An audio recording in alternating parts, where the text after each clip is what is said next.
Assalomu alaykum do'stlar, qadrdonlar. Sizlarga bugun ko'rsatib o'tadigan olmalarimdan biri Starky Repson bo'ladi.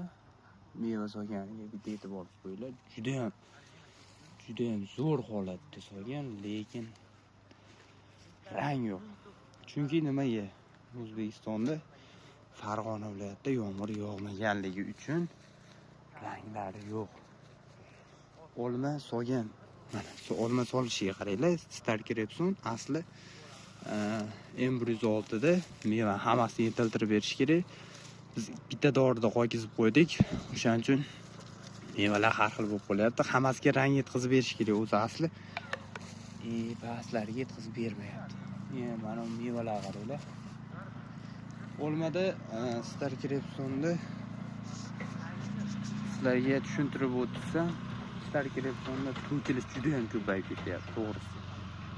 To'kilib ketib qolyapti, o'ta ham ko'p, tagi terilganlari 600 so'm, 700 so'mga ko'pga sotilyapti. Endi Allohning bergan olma shunaqa ekan deb yilda sotib turibmiz.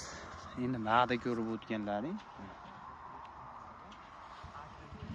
yo'ldan olmasi to'kilmagan, ko'ryapsizlar. Ular ham to'kilgan, unaqa ko'p to'kilmagan. Mevalar juda ham zo'r holatda, rangini uzganingizdan keyin sarg'aytirib o'zi yetiltirib beradi. O'zi ham shu holatida tursa yetiladi. Olma lekin zo'r. Olgan mevalari videolar foydali bo'layotgan bo'lsa, bittadan like bosib qo'yasizlar. Men olmalarga lekin hozirgi kunda narxlari 6,5 ming, 7 ming so'm dehqondan bo'lyapti. Ko'chada 20 ming so'mgacha bor. Olmalar 20 ming so'mgacha sotilyapti aslida. Video foydali bo'lgan bo'lsa, bittadan like bosib qo'yinglar. Sizlarga bundan ham zo'r olmalarni iqlimiga qarab tanlab ekish tavsiya qilaman.